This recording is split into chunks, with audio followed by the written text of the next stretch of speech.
નમસ્તે. આજના આ વિડીયોની અંદર આપણે જોઈશું શુગર ફ્રી એટલે કે ખાંડ કે ગોળ વિનાની સ્વીટ્સ કે જેની અંદર આપણે ખજૂર અને વિવિધ પ્રકારના ડ્રાયફ્રૂટ્સ અને સીડ્સનો ઉપયોગ કરેલ છે.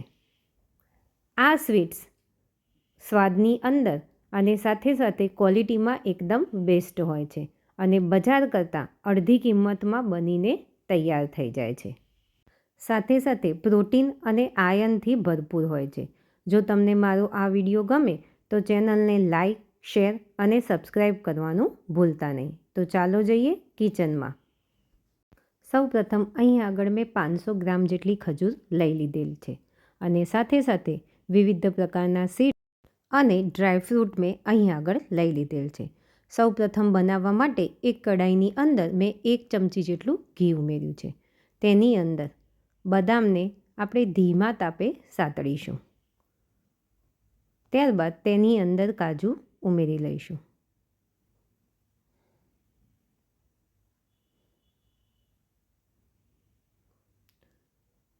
કાજુ અને બદામ થોડાક સતળાઈ જાય એટલે એની અંદર કોળા એટલે કે પમ્પકિન સીડ્સને અહીં આગળ મેં ઉમેરી લીધેલ છે.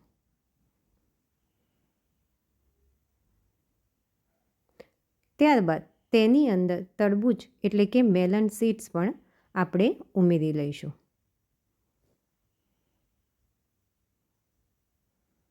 આ બધું જ મિશ્રણ આપણા વાળ અને સ્કિન માટે ઉત્તમ ગણાય છે. ત્યારબાદ તેને કાઢીને એક થાળીની અંદર ઠંડુ કરી લઈશું.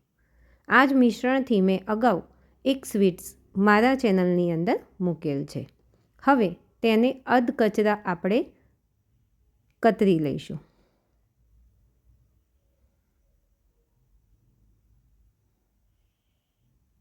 કે જેથી આપણને પીસ કરવાની અંદર સરળતા રહેશે.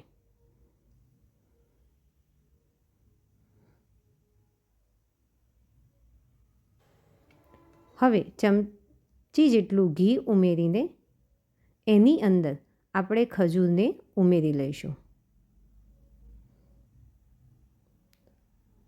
ખજૂર જે લીધેલ છે તે પોચી હોય તેવી લેવાની છે, જેથી થોડીક જ વારની અંદર આવી રીતે સરસ રીતે સ્મેશ થઈ જશે.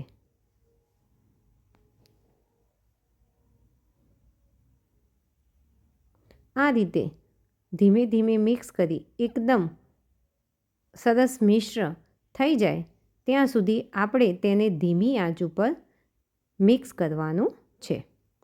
હવે આ તબક્કે આની અંદર આપણે કતરી રાખેલ ડ્રાયફ્રૂટ અને સીડ્સને તેની અંદર ઉમેરી લઈશું અને બધા જ મિશ્રણને મિક્સ કરી લઈશું.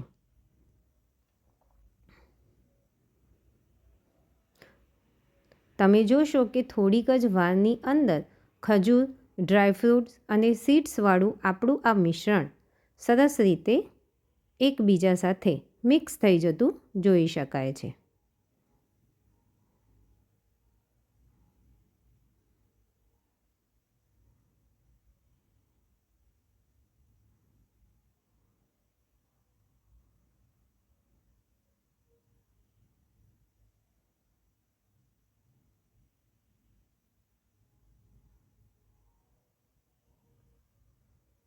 હવે આ તબક્કે આ મિશ્રણને આપણે ઓરસિયા કે પાટલી ઉપર ફેલાવી લઈશું. ઓરસિયાને મેં થોડો ઘીવાળો કરી લીધેલ છે. તરત જ આ જે મિશ્રણ છે એ રોલના શેપની અંદર સેટ થઈ જશે. તમને જેવી થિકનેસ ગમતી હોય તે રીતે તમે અહીં આગળ સેટ કરી શકો છો.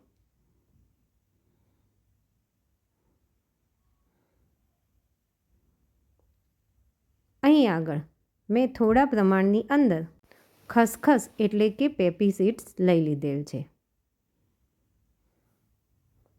હવે તેની ઉપર હળવા હાથે આ રીતે કોટિંગ કરી લઈશું. તમે અહીં આગળ બટર પેપરનો પણ ઉપયોગ કરી શકો છો, પરંતુ આ મિશ્રણ એટલું સોફ્ટ હોય છે કે બટર પેપરની જરૂર રહેતી નથી.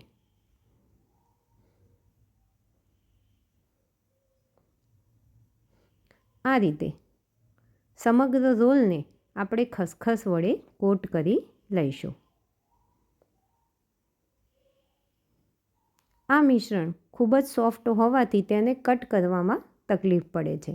માટે એને કટ કરવામાં તકલીફ ન પડે એ માટે વ્યવસ્થિત રીતે રોલના આકારમાં સેટ થઈ જાય એ માટે તેને અડધો કલાક કે કલાક સુધી તમે ફ્રીઝની અંદર રાખશો.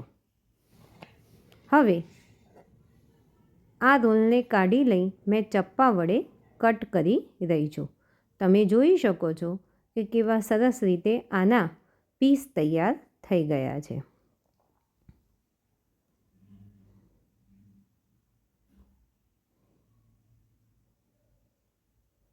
દેખાવની અંદર એકદમ બજાર જેવા જ લાગશે, પરંતુ ક્વોલિટીની અંદર બજાર કરતાં એકદમ હાઈ ક્વોલિટી હોય છે અને ભાવમાં તમને બજાર કરતાં અડધી કિંમતે પડે છે.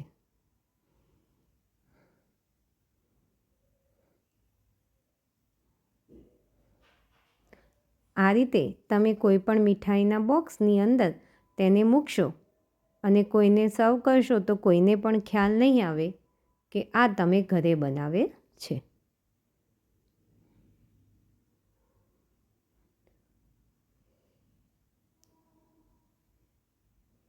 આ ખૂબ જ ઓછા સમયની અંદર તૈયાર પણ થઈ જાય છે. આનું તમે નિયમિત 1 કે 2 પીસ સેવન કરશો તો સ્કિન માટે પણ બેસ્ટ છે. તો કેવો લાગ્યો આપની મારે આ વિડીયો તે કોમેન્ટની અંદર જણાવશો.